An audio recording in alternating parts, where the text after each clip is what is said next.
primer lugar, agradecer a la doctora Iliana Ruiz la invitación de poder el día de hoy compartir con todos los nuevos estudiantes de esta nueva corte que arranca en mayo. Estamos en mayo todavía y terminará, Dios mediante, en los próximos meses de este mismo año, y es relativamente para nosotros, no voy a decir sorprendente porque siempre estamos reinventándonos, pero la manera como se ha ido expandiendo la escuela, la forma como incluso con alguna fiscalía anunció que pronto tendremos la visita, estamos preparándola, de la fiscal general de Colombia, ya estuvo acá el de Rusia, pronto este mismo año, en los próximos días, este mismo mes, nos visitará la fiscal general de Cuba, y siempre reluce entre tantas cosas positivas que el Ministerio Público tiene a bien presentar y ofrecer, especialmente los estudios en esta escuela. Es un gran honor, un gran orgullo haberla ido poco a poco expandiendo cada día más. Estamos hablando que ofrecemos 6 programas de especialización muy sólidos: el ejercicio de la función fiscal, el derecho penal, el derecho procesal penal, el derecho probatorio, la criminalística de campo, la medicina forense, y vamos a hacer todo el esfuerzo a partir de hoy para que las 3 nuevas especializaciones que hemos solicitado a consideración del CNU se concreten ya en los próximos días, que serían nuevas, estas son nuevas: una especialización en derecho en defensa de la mujer, una maestría en justicia penal y otra maestría en victimología. Quiero igualmente saludar en este trimestre de mayo a julio que se hayan inscrito 364 estudiantes, una cifra muy importante, que se suman a 123 que van a presentar su trabajo especial de grado. Si sumamos ambos, la cifra llega a 487 estudiantes activos. Eso merece un gran aplauso, porque son casi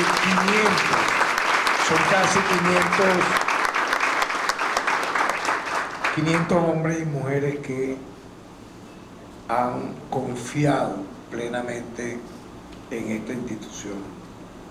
Saludo igualmente, aparte de los estudiantes, a nuestros directores generales y de línea presentes, al funcionariado del Ministerio Público que me acompaña en este día de hoy, donde vamos a hablar sobre la ética y los derechos humanos en la lucha contra la corrupción. Si hablamos de lucha contra la corrupción, tenemos que hablar de ética, y si hablamos de ética, tenemos que hablar de derechos humanos, porque yo diría que son conceptos que están interrelacionados, son interdependientes. No puede haber una lucha contra la corrupción si no hay ética. No puede haber ética si no hay respeto a la dignidad humana y defensa de los derechos humanos. En una civilización como la nuestra actual, estos conceptos pudieran, para algunos, es algo sorprendente, ¿no?, ser atrasados.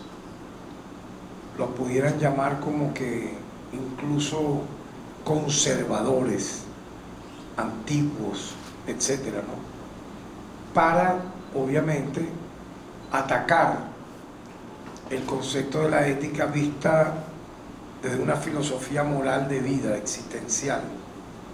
Porque, ¿qué es lo antiético? Todo aquello que va en contra de los valores morales, los valores cívicos, los valores de convivencia humana. Porque una persona que no tiene ética, obviamente, calcula en sí, en la vida normal, común y silvestre, actúa de una manera negativa en contra de lo que lo rodea, imagínense si llega a ostentar el poder. Si normalmente, al no tener ética y al actuar en contra de la ética, yo quiero relacionarlo de manera directa. El que actúa contra la ética actúa contra la moral, actúa contra las buenas costumbres, actúa contra la evolución de la humanidad. Y si esa persona en su cotidianidad es así, imagínense cuando esa persona llegue a ocupar alguna responsabilidad de poder, sea en instituciones públicas o privadas. Obviamente pública tiene una consideración mucho más dolosa, según mi criterio, porque si vamos a hablar de administrar recursos, esos dineros le corresponden al pueblo, al Estado, y no a una empresa o a un grupo minoritario en particular. Tendría una afectación muy, yo diría, más dañina. Por ello es que ocurre cuando se dan las tramas de la corrupción, que normalmente las personas dentro de un organismo público que delinquen se asocian ¿a quién? Por ejemplo, a ver, ¿a quién se asocian? ¿Ah? Se asocian o a un empresario o a un comerciante o a un grupo económico en particular, para a partir de allí avanzar en dañar, en afectar a el pueblo, la sociedad, la nación. Por eso es tan importante mantener vigente el concepto de la ética, el concepto de la moral como una filosofía de vida, como una norma conductual que te lleve a crecer, a madurar, a formarte de una manera tal que si en algún momento tú logras avanzar en tus sueños, en tus compromisos, tanto individuales y personales como grupales y colectivos, teniendo sólidamente estos conceptos, obviamente que vas a tener una positiva, absolutamente correcta, y de seguro dejarán un legado positivo, porque fue la ética, fue la filosofía moral, fue la manera de cómo te conduciste en base a unos valores, en base a unas reglas. Porque ¿qué ocurre cuando tú rompes las reglas? Cuando tú vas en contra de los valores. En este caso estamos hablando del valor del buen proceder. Si estamos hablando del manejo de recursos en la administración pública, incluso yo digo privada también, para favorecer a trabajadores, empleados o un colectivo que pudiese tener un alcance, si vamos a hablar de responsabilidad de Estado, a la nación entera. Si tú vas a actuar en función de lo que establecen los valores morales de la sociedad, la ética, que implica, repito, una filosofía de vida, una filosofía moral para tú existir. Si tú te atienes a eso, vas a tener un gran éxito, vas a reproducir en bienestar a tu pueblo, vas a dar, vamos al tema de los derechos humanos, si administras los recursos y eres un ministro, eres un gobernador, eres un alcalde, eres un jefe de Estado, etcétera, vas a dar salud, educación, cultura, que son ¿qué? Finalmente son derechos humanos. Vas a dar protección a los derechos sociales, a los derechos económicos, a los derechos culturales, ambientales, incluso vas a poder proteger también los derechos individuales atendientes a la integridad física, obviamente, la vida humana, etcétera. Por lo tanto, esa interrelación, esa interdependencia de conceptos como ética, derechos humanos, y en este caso mantenerlo de forma positiva para tener una moral cívica correcta, te hace siempre un luchador en contra de la corrupción. Pudiéramos poner un ejemplo reciente para ejemplificar esto que estoy aquí improvisando, pues no me gusta a veces traer nada preparado así por escrito, sino ir desarrollando en base a las experiencias que uno ha adquirido en la vida, el largo camino recorrido y lo que queda por recorrer. Vean ustedes, para nada más conversar sobre lo que ha ocurrido en la industria más poderosa de nuestro país, la que genera más recursos, la que nos da la oportunidad de crecer como pueblo, como nación. Como sabemos, PDVSA. Antes de yo colocar ese ejemplo y avanzar un poco, es bueno tener la memoria de lo que dijo Arturo Uslar Pietri. Yo lo divulgué hace una semana en mi cuenta Twitter o X. Arturo Uslar Pietri en 1995 llegó a decir que Venezuela, a partir del año 1973, él hacía un resumen de los últimos 22 años, había recibido por concepto de renta petrolera en solo 2 décadas más de 300.000 millones de dólares. Estamos hablando de lo menos de la mitad, un poco más de la mitad de la década de los años 70, toda la década de los 80 y apenas la mitad de los años 90. O sea, si nos ponemos a ver en un tiempo regularmente expansivo. Y yo me pregunto, pero casi 300.000 millones de dólares, y en esa época Venezuela parecía como uno de los países más pobres del mundo, con mayor desigualdad social, con mayor índice de criminalidad, con mayor índice de pobreza extrema, me recuerdo. Los que son de mi generación, yo nací en el año 62, puedo hablar con propiedad de esa cifra, de lo que fue los años 70, 80, 90, porque fue mi etapa de niñez, de adolescencia, de juventud, de estudiante, de profesional. O sea, aquí en Venezuela, en esa época, a pesar de eso que dice Uslar Pietri, que capaz debe ser más, yo siempre digo eso, ¿no? Pero la cifra es sorprendente. Aquí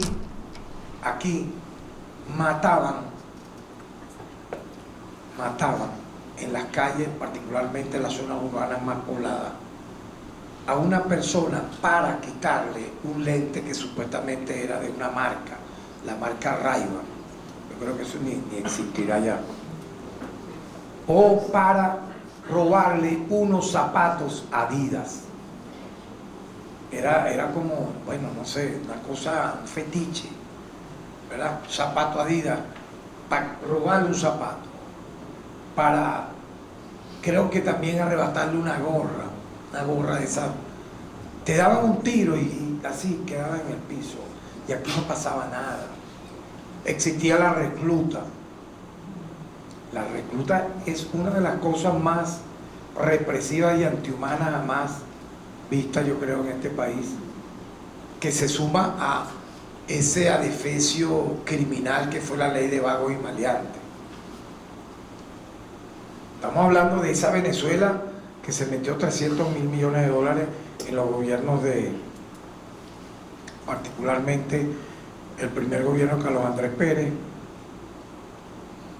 el de Luis Herrera, el de Lucinchi, en mala hora otra vez el segundo gobierno de Carlos Andrés y de Caldera, ¿no? 2 veces Carlos Andrés, 2 veces Caldera, más Lucinchi, más Luis Herrera.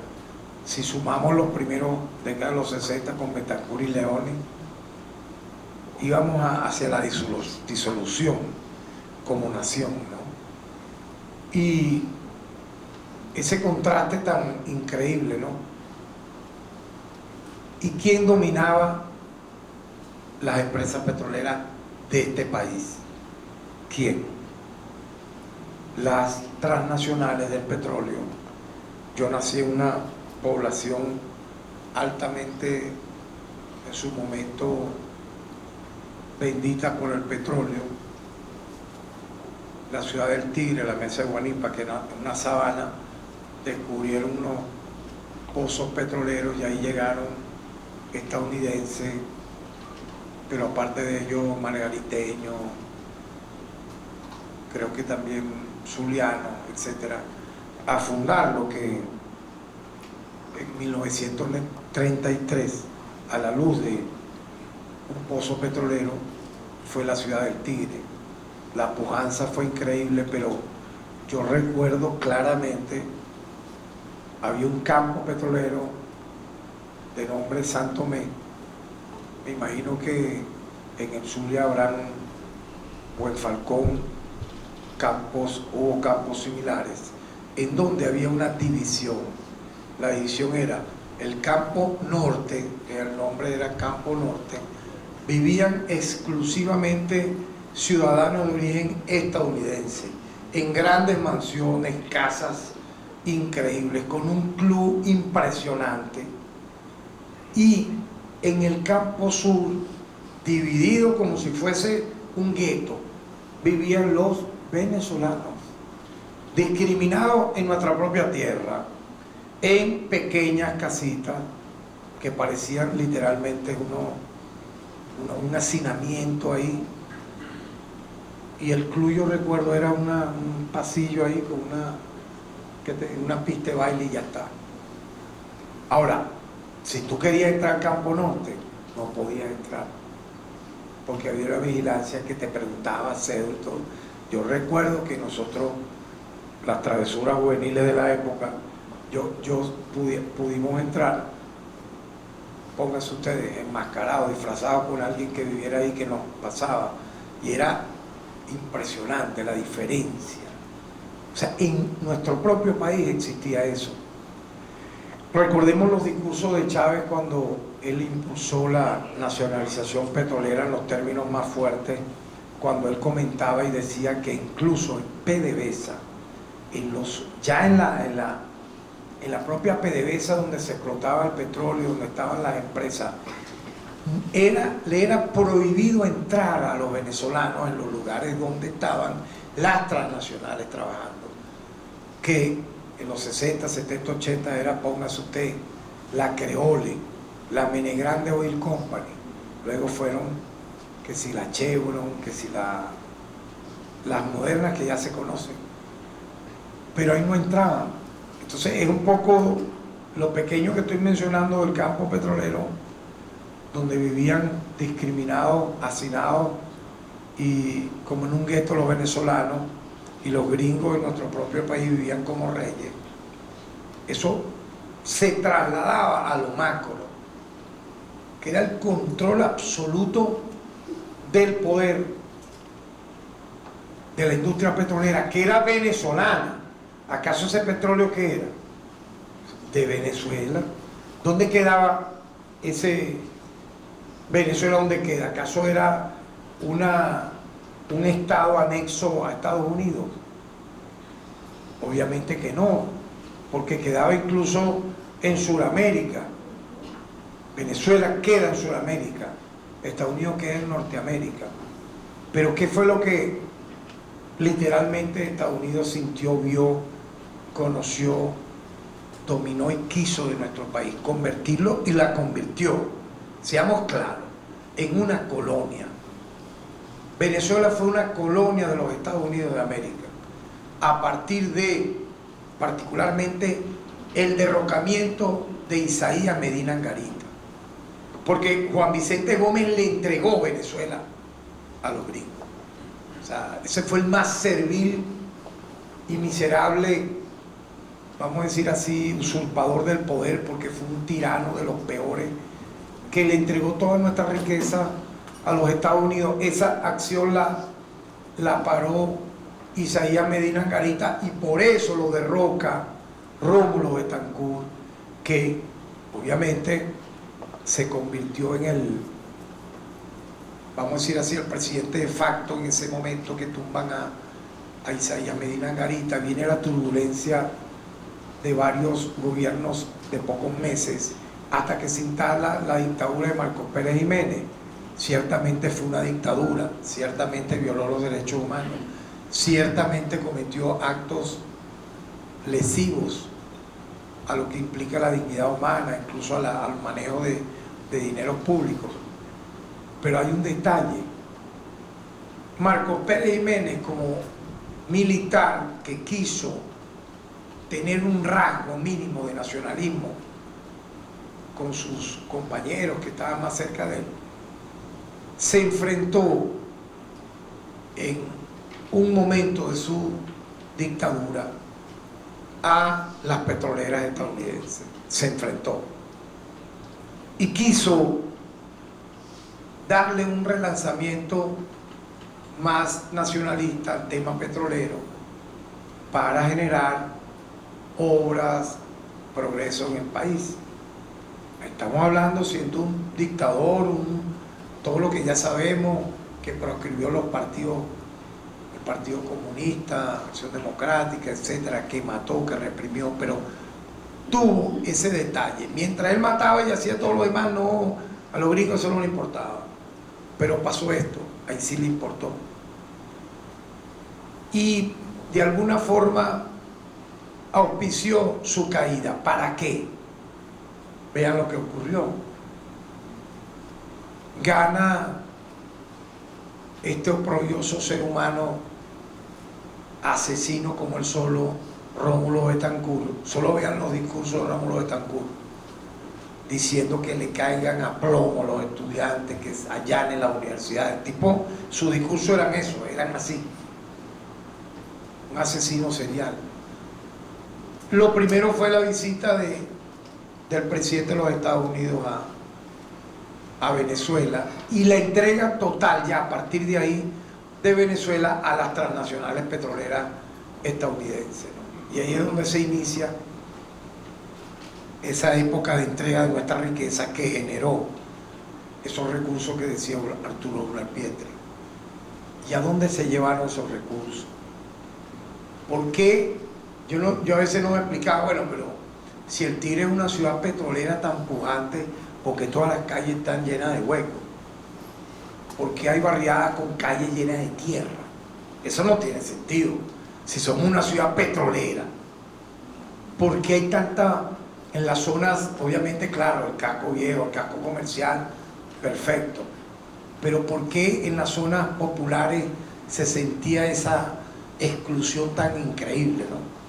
Y obviamente uno va creciendo, fue visitando lugares y veíamos que lo mismo ocurría en Falcón, por lo menos pude recordar, en el Zulia. O sea, esas contradicciones tan increíbles. Bueno, era porque simple y llanamente Venezuela como colonia, los Estados Unidos, casi como decir Puerto Rico, pero como no estábamos cerca de Puerto Rico, no nos anexaron como Estado. Recordemos lo que hizo Estados Unidos con México. ¿Ustedes creen que Texas, Arizona, Washington, California, Los Ángeles, ¿ustedes creen que eso es de Estados Unidos?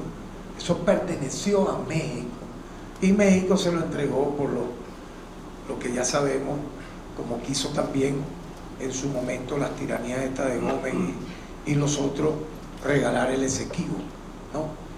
Gente que, por eso los imperios, y ahí está la corrupción, actúa captando mentalidades corruptas que van en contra de la ética, que van en contra de la moral, y se venden al mejor postor, porque entonces le dan un hueso le dan una migaja de eso que expolian, que saquean, para mantenerlos allí, como ya vimos, ¿no? Y eso efectivamente ocurrió en contra de toda ética, en contra de toda moral, porque si vamos a hablar, con efecto puedo hablar de las tramas que hemos descubierto lamentablemente de corrupción petrolera en PDVSA, la pregunta va a dos bandas. ¿Y acaso no hubo corrupción petrolera tan o peor en los años 60, 70, 80 y 90 en la industria petrolera? Claro que sí. ¿Pero la investigaron? No, porque fueron en contra de la moral, de la ética, quienes gobernaban en esa época, porque le entregaron absolutamente nuestra industria a, en este caso, los Estados Unidos. Con petróleo venezolano se asfaltaron todas esas calles en Nueva York, en Washington, en todo Estados Unidos, sin duda. Bueno, de hecho, al Zulia lo dejaron sin petróleo. Eso es una leyenda que dice que el lago quedó seco, pues, porque se llevaron, eso era impresionante. Algún día se descubrirá y de seguro debe haber algún estudio iniciático de todo esto que estoy diciendo. Pero Venezuela, a nivel de lo que es el petróleo, es algo como surrealista. Con todo lo que yo he narrado de casi 100 años de explotación petrolera, Venezuela es el país con las reservas de petróleo más grandes del planeta, del mundo mundial, como dirían. Supera 4 o 5 veces al que le llega de segundo, Arabia Saudita y todos esos países árabes. Aquí hay petróleo como un océano por casi 300 años más, 3 siglos. ¿Por qué creen ustedes esa obsesión de los Estados Unidos con nuestro país para apoderarse de este país en los términos que ellos quieren? Que es volver a esa época en donde simple y llanamente yo calculo que sería el 90% para ellos y el 10% para el país. De hecho, aquí habían noticieros que en vez de llamarse Noticias de Venezuela, en el principal canal comercial de la época, yo recuerdo ver esa noticia en blanco y negro, se llama Observador Creole.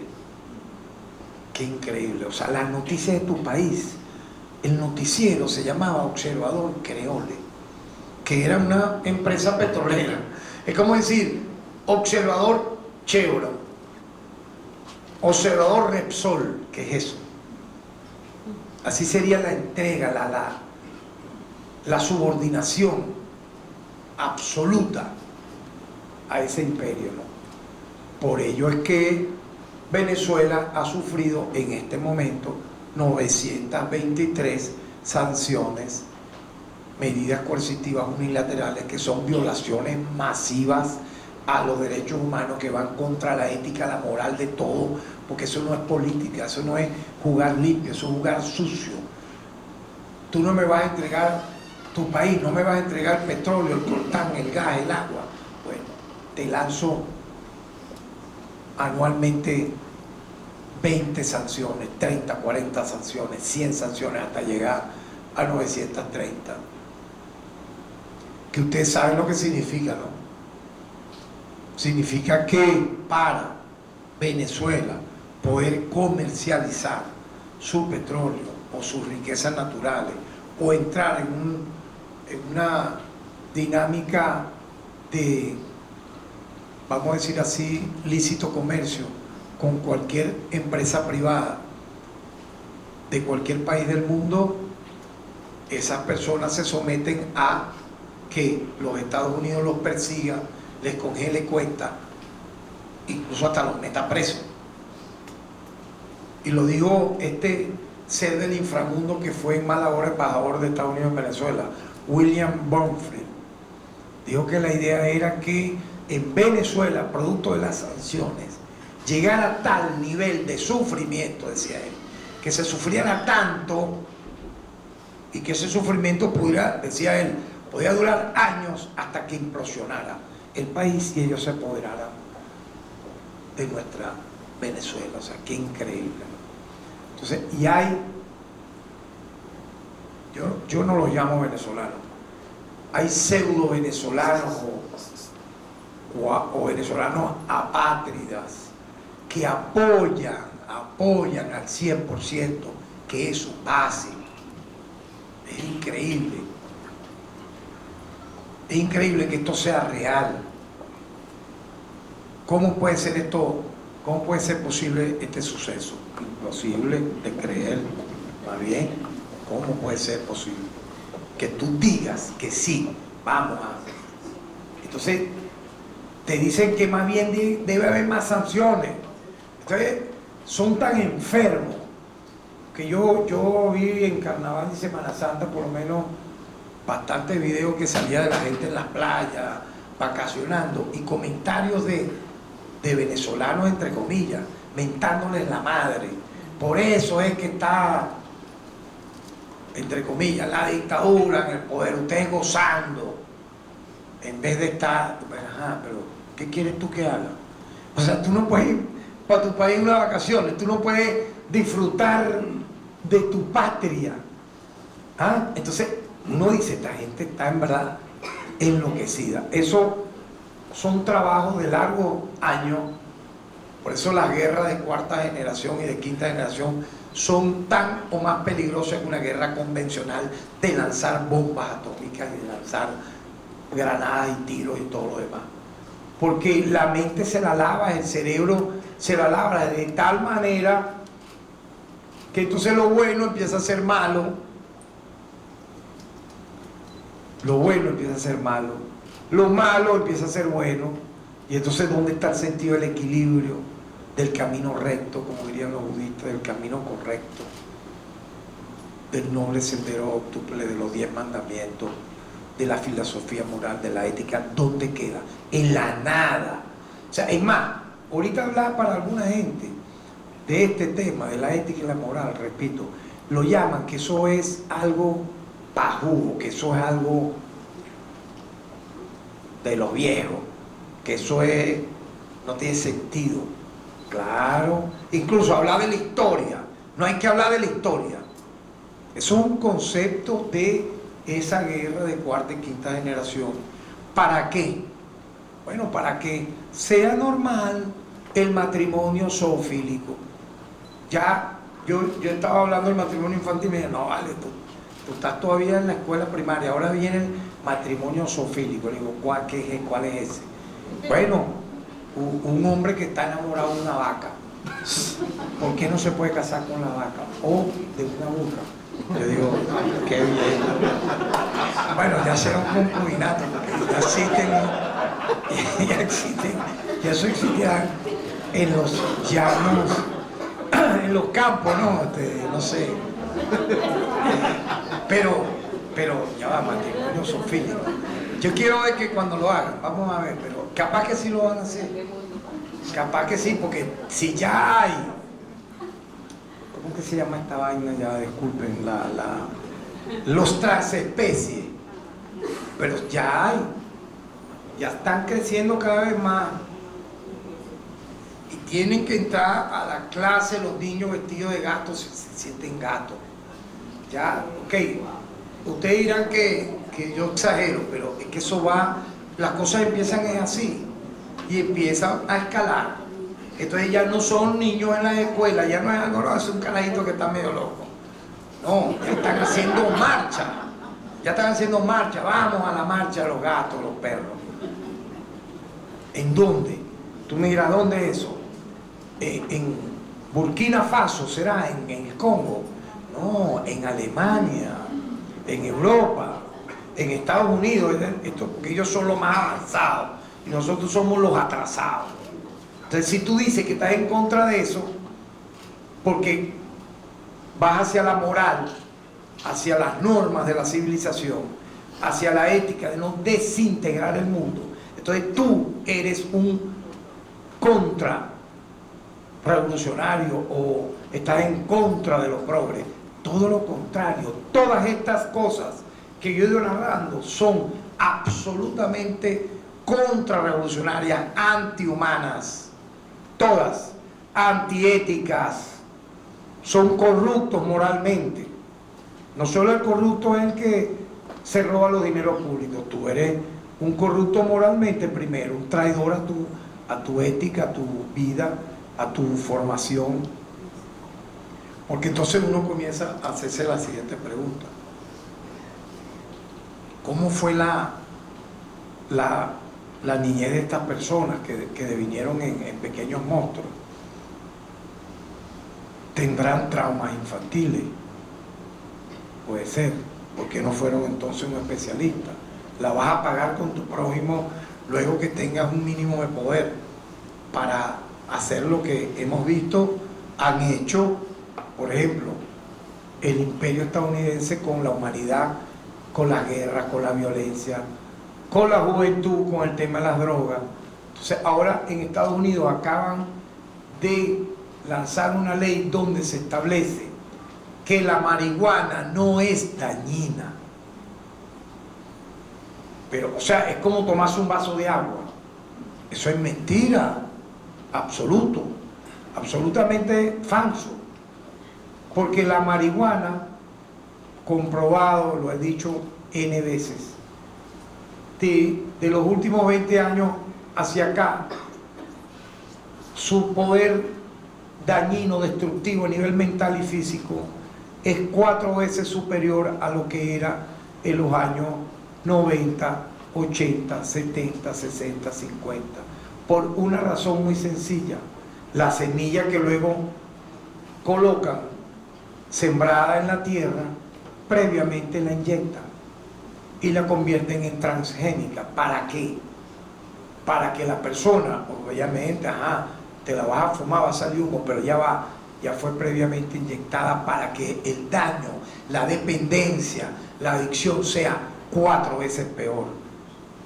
Y entonces, muy bonito Nueva York, muy bonito Los Ángeles, pero vean los suburbios de la ciudad zombie que hay en esos lugares, o en los países donde se ha legalizado la droga. ¿Qué ocurre? Viola los derechos humanos de la salud. Y el Estado que la legaliza, lo digo y lo repito, se convierte en un narcoestado. ¿Por qué? Porque si tú estás sembrando marihuana, porque legalizaste la venta de marihuana en Uruguay, en Estados Unidos, en Colombia, en Europa, es legal la venta. Y el Estado obtiene ganancias de la venta. Eso no es, porque tiene que tener un permiso, una ley, una regla de juego. Entonces, ¿con quién se entiende el Estado? Con el cartel de la droga que la produce. Van a venir con eso. Entonces es un narcoestado. Es un narcoestado todo país que legalice la droga, porque termina asociado al que la siembra, al que la distribuye, al que la vende, y llegan a tener un pacto, terminan siendo socios. Esos sí son narcoestados. Y la DEA termina siendo ¿qué? ¿Qué es la DEA? Ustedes no han abierto los ojos en esa materia. La DEA termina siendo un cartel de protector de los traficantes de droga. Eso está comprobado. Chávez fue valiente cuando expulsó la DEA de Venezuela. Y después ahí vino la guerra contra nosotros, decir que éramos nosotros, imagínense, un narcoestado, etcétera. Inventar todo lo que han inventado, que si el cartel tal o cual, producto de esa decisión que tuvo el presidente Hugo Chávez, valiente. Por lo demás, como casi pudiéramos decir, fue literalmente del 100% de su actividad pública, de gallardía, de valentía, de enfrentar todas estas situaciones vinculadas al acecho imperial y lo inmoral en que se convirtieron como imperio destructor, que se están por dentro acabando a sí mismos. Entonces, efectivamente nosotros hemos develado más de 32 tramas de corrupción petrolera en los últimos 7 años. Pero ¿cuántas fueron develadas en la Cuarta República? En 40 años. Pero es que, ninguna. Por Dios, ¿quién va a creer eso? Si la corrupción era 40 veces peor. Porque el petróleo de Venezuela, de los venezolanos, no era ni explotado, ni producido, ni vendido, ni administrado por Venezuela, sino por las transnacionales petroleras gringas. Y cuando se creó PDVSA, que hubo la guaje de que Carlos Andrés Pérez hizo la nacionalización, eso quedó igual, solo que teníamos, así como existía la Chevron o la Creole, bueno, había una empresa venezolana, PDVSA, pero el petróleo igual se lo iban llevando igualito. Eso comenzó a tener un sentido, fue con la llegada al gobierno del presidente Hugo Chávez, que incluso con las empresas transnacionales que venían a trabajar acá, obviamente con mayor desarrollo y producción tecnológica, etcétera, se crearon las empresas mixtas, donde la mayoría, más del 50%, era de las ganancias netamente ¿qué? Venezolanas. Y ahí comenzó entonces toda la guerra contra Chávez, que apenas en 2 años generó el golpe de Estado del 11 de abril. ¿Por qué? Porque hubo una ley que se aprobó en la Asamblea. Yo era diputado en esa época, en noviembre, diciembre del año 2001, la ley de hidrocarburos. Ahí le juraron la muerte a Hugo Chávez. Él sumó esa ley a la ley de tierra. No pasaron 2 meses, 3 meses, cuando se consumó el golpe de Estado del 11 de abril, del cual fui una de sus víctimas. Tal vez porque había cámaras de televisión de las más emblemáticas, pero ya va, es que la persecución aquí en 2 días fue brutal. Aquí no sé, aquí las policías represivas empezaron a tomar zonas populares, a militarizar policial y militarmente. Lo que pasa es que ese golpe duró 48 horas, pero tuvo ese signo. Fue el castigo que le dio el imperio estadounidense a Hugo Chávez por avanzar. Y los traidores, la antiética, la antimoral, se vino a relucir. Los traidores, en aquel momento representaban el miquilenismo. Se abrieron un grupo, así como de militares, de civiles, y comenzó, bueno, yo diría una depuración interna, que todavía continúa, porque fíjense, pasó eso en aquella oportunidad. Llegamos a tener una mayoría en la Asamblea Nacional en aquel momento, en el año 2000, de 40 diputados y se redujo a 1. ¿Por qué? Porque una fracción pequeña del MBR más una división del MAS se fue a favor de la oposición y iban a lanzar golpe institucional a partir de la Asamblea. Épocas terribles de turbulencia que se fueron derrotando lentamente, progresivamente, con muchísima paciencia, muchísima sabiduría política. Vino el referéndum revocatorio contra Chávez, que él gana. Vino luego su presidencia en el año 2006, que logra un margen de estabilidad hasta que lamentablemente ocurre su fallecimiento, y ahí, bueno, ya vimos todo lo que ha pasado. Intentos de asesinato al presidente Maduro con drones, con asalto a cuarteles, incursiones marítimas, de cualquier calibre los acechos que hemos tenido. Todo esto, para mí, por parte de los venezolanos que la han promovido, es lo más antiético y violatorio de los derechos humanos que puede haber. porque es una actuación corrupta desde el poder, si tienes cargos civiles o militares, o el de acompañamiento a esos planes. En ese marco, obviamente, el enemigo infiltra corrupto dentro de PDVSA, porque es el corazón económico del país. Entonces, cada trama que fuimos descubriendo, la primera fue la de la faja petrolífera del Orinoco, que trajo como sorprendentemente, nadie lo podía imaginar, el zar de la faja petrolífera, Pedro León, todavía está detenido. Fue el primer gran detenido del momento, y la desarticulación de todo ese grupo que él tenía basado entre Anzoátegui y Monaga, hasta llegar a todo lo que significó el paso por Petromonaga, Petrobarina, Petrocedeño, Zulia, y llegar a PDVSA Cripto, ¿no?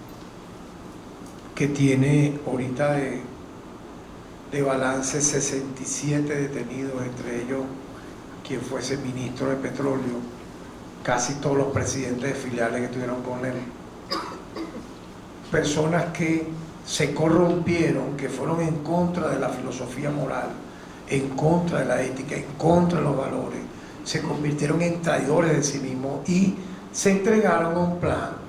Eso está comprobado. Los audios que yo revelé se vio. ¿Con quién hablaba? Samar López, con James Story, con Mauricio Claver. Extrañamente, esa gente era un grupo de amici, será, porque uno se llamaba Silver. ¿Qué es eso? Silver era Carlos Vecchio. El otro se llamaba Derek. Ese era Leopoldo López. Ahora, Mauricio Claver, que era el jefe de los jefes allá del Departamento de Estado, La Flor. ¿Qué vaina es esa? ¿Ah? Increíble, chico. ¿No? El Águila, nombre de mujer también, ¿no? En vez de decir el gavilán, no, el águila. Por ahí otros nombres nefastos, todo. Entonces, ese cartelito que armaron, donde estaban estas personas del gobierno estadounidense, ¿era para qué? Para propiciar una conspiración política que derrocara desde PDVSA, con la conspiración económica, a un gobierno legítimamente constituido. ¿Qué más antiético, corrupto que eso? Pero a la par de ello, el robo de los buques. Como había las sanciones y no te permitían comercializar lícitamente, o sea, normal, pues mira, un buque, aquí salió este buque y llegó a tal sitio. No, porque ¿cuál era la amenaza de los gringos? Buque que saliera con cargamento era incautado y robado. Se lo robaban y se lo llevaban para Estados Unidos. Entonces era una triangulación, o sea, eso generó que se aprovechasen estos bandidos.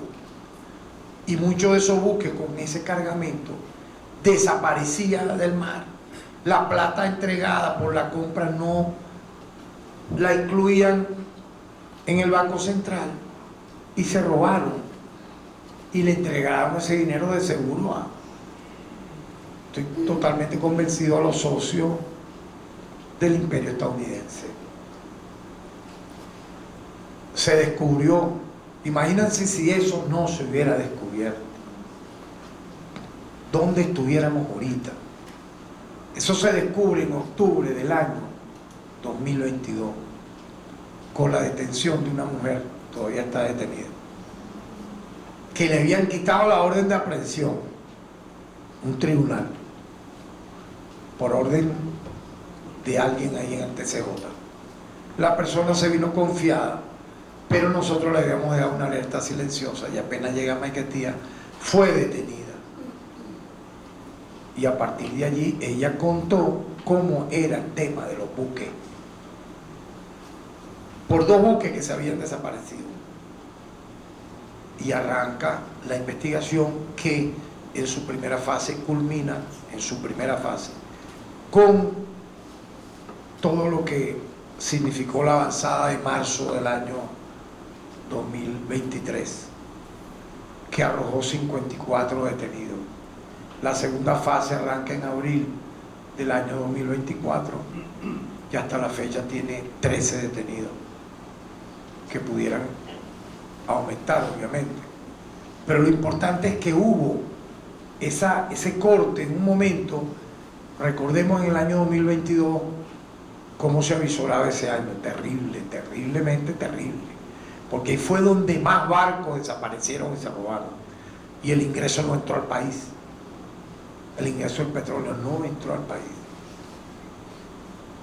y comenzó una recuperación lenta, no ha podido ser total a partir de marzo, abril, mayo del año 2023, porque en verdad lo que hicieron no tiene perdón de Dios, ¿no? Porque imagínense eso más las sanciones, casi nada. Bueno, eso es para que este país estuviera en guerra civil, el plan totalmente era ese. Llegaron en un 2024 con un país en llamas, una conspiración política, una conspiración económica, con rasgos de querer realizar acciones suicidas como la de Brazalete Blanco, que era el asalto a un cuartel en Táchira, comprobado. Póngase que no tomasen el cuartel, pero hay 3 muertos. ¿Saben la conmoción que eso causa? Pónganse que van a intentar secuestrar al gobernador de Táchira, ok, no lo secuestran, pero hay 4 muertos en el intento de tomar eso. ¿Saben lo que eso genera a nivel de zozobra? O sea, empezaron el 2024 así lo querían empezar. Y hay muchas teorías que apuntan a que en el caso de Ronald Ojeda lo matan, es una teoría, lo matan luego que él venía a entrar, siendo un asilado en Chile, entraba y salía de Chile, cuando la regla de un país que da un asilo es que la persona incluso no puede estar saliendo de ese territorio, pero entraba y salía por las trochas y iba a preparar el asalto con Heredia, pero él no fue detenido en ese momento y se dice que ellos mismos lo mataron. Es una teoría. Ese mismo grupo criminal lo termina matando en Chile, pero es para que tengan una idea de todo lo que ellos han orquestado. Bueno, si acabaron con Gaza, si ya no existe Gaza, 7 meses después que Karim Khan hoy anuncia y que una orden de aprehensión, oye, que cómo le están cayendo a carajazo, chico, ahorita, después de 7 meses. ¿Por qué no lo hiciste en noviembre, en diciembre? No, ya eso no tiene sentido. ¿Ven? Es la burla. Entonces, 1 del Estado israelí y 4 de Hamas. ¿Qué es eso? ¿Por qué no te llevas todo el alto mando militar también? Ni por carajo. Ni los jefes policiales del Mossad israelí con orden de aprehensión. Una cosa que es un aguaje, una burla, ¿no? Sin embargo, cuando llegamos a estos niveles, ya para terminar, yo diría de desarrollo de las cosas que van entre el bien y el mal, la persona tiene que escoger. Llega un momento en que hay una encrucijada. Tú escoges lo que vas a hacer. Si te vas a convertir siendo una persona, incluso si sea un obrero, un trabajador, un maestro, un funcionario medio, lo que fuera. Imagínate si alguien de un alto poder. Tú vas a decidir contigo si vas a ir por el camino del bien o el del mal. O es que ahora no quieren tampoco que exista ese concepto. Porque eso es también, eso ya es la época de antes, eso es chino. Entonces. Pero entonces, si no existe lo bueno y lo malo, entonces no existe la ética, que es lo que mucha gente quiere. No existe la moral.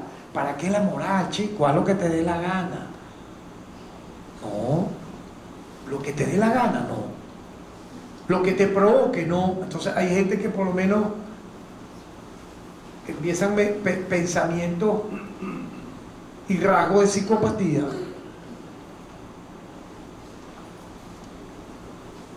Y si tú no desarrollas lo bueno para confrontar esas acechanzas, ¿qué va a pasar? Esa psicopatía se puede convertir ¿en qué? En una acción. Ya deja de ser un pensamiento y entonces me está mirando mal esta persona que estoy mirando aquí ahorita, me está viendo mal. Me está mirando mal. Entonces empieza el tipo, si es psicópata, ¿no? Yo deja que salga de aquí. Ya. Ustedes se ríen, pero ustedes se ríen. Pero entonces, de repente, salen del local y le mete un codazo. Y el tipo, ¿qué pasó? Ni sabía que él ni sabía que supuestamente el otro miró que lo estaba mirando mal. Porque tú me estabas mirando así. Y empieza una discusión. Si tiene una pistola, ¿qué pasa? Le mete un tiro. Eso ocurre porque esos rasgos de psicopatía, ¿por qué comenzaron a desarrollarse? Porque tu convivencia fue en lo malo. En lo malo. No te importaba hacer lo malo una y otra, transgredir. Uno puede ser un rebelde, diferente. Yo estoy de acuerdo, porque las reglas conservadoras, por ejemplo, todo lo que es de izquierda en un momento era visto como un satánico. ¿Por qué? Defender la naturaleza, estar en contra de una guerra. Entonces, el que estaba en contra era malo y había que meterlo preso. No, así no. O sea, por eso les digo, logran convertir lo malo en bueno y lo que es bueno en como si fuera malo, que tiene que ser perseguido. Allí estamos, tenemos que tener conciencia de eso, ¿verdad? Pero es que ya todos estamos claros de lo que es lo bueno y lo malo. O sea, a esta altura, yo me refiero a este auditorio. Ahora, los niños de 3, 4, 5 años, no. Entonces, si un niño agarra y dice que quiere ser un pájaro, tú lo vas a dejar que sea un pájaro. Bueno, sí, vamos, conviértete en un pájaro. ¿Qué va a pasar con ese niño? Se va a poner una capa, una toalla y se va a tirar a un 5.º piso, señor. Claro, porque ya usted dijo, usted es un pájaro, anda, vuela por acá. Yo recuerdo que eso pasaba mucho en la infancia nuestra, pero ay, eso era de un mueble para el piso. Que uno imitaba a un Superman, o sea, algo, no sé si aquí jugaron eso, pero algo, eso no era nada. Y más de uno nos rompíamos una rodilla, pero ya va, tirarse en un 3.er piso, de un 4.º piso. Yo recuerdo que estaba yo en Mérida con Luis Belisario. Luis Belisario, ese sí era un hippie de los... Bueno, se quedó así pegado, yo creo. Porque le nacieron 3 hijos. Uno se llamaba, la muchacha, Nube Blanca. Otro se llamaba Toro Maquiritare. Bueno, entonces te imaginas ese nombre. Toro Maquiritare Belisario. Y el otro no me acuerdo. Entonces, el toro, el hijo chiquitico, tenía 2 años. Nosotros, él tenía una casa ahí en el páramo, una casita pequeña, y entonces se veía el abismo así y el río Mocugún. Y este chamito, de 2 años, se asomaba así, y entonces este sí era más loco de lo normal, porque le decía, pero tírate, pues tírate. Entonces el chamito hacía así como, le digo, no vale, pero no, yo le tengo que enseñar. Le digo, pero ¿y si se tira? O sea, tampoco llega hasta allí. Pero claro, este era medio frito. O sea, estoy hablando del año 82. Entonces, porque el chamito veía así, oye, eso era como que 500 metros para abajo. Pero si tú no le enseñas a un niño las reglas de lo bueno y lo malo siendo un niño, ¿qué va a hacer ese niño de adolescente? ¿Qué va a hacer ese adolescente de joven? ¿Qué va a hacer ese joven de adulto? Señores, porque no se fue, toda su vida estuvo al margen, al borde de la ética, de la moral, de lo que significa estar en el bien y el mal. Por ello me gusta siempre usar una frase que uno tiene que vivir en paz, es verdad, pero ser personas de bien, eso no está pasado de moda. Porque ese es otro tema. Todo esto que yo digo es pasado de moda. ¿Ustedes creen que esto es pasado de moda? Hacer las cosas buenas, tener una ética, una moral, tener temor. Porque el que no tiene temor se convierte en un psicópata. Una cosa es ser audaz y otra ser un aventurero. Una cosa es ser valiente y otra es ser un suicida que va y desgracia a lo que te rodea. Por eso entonces volvamos a esa épica antigua que será siempre eterna de hacer el bien, de vivir en paz, de tener ética y de vivir con mucha moral. Muchas gracias.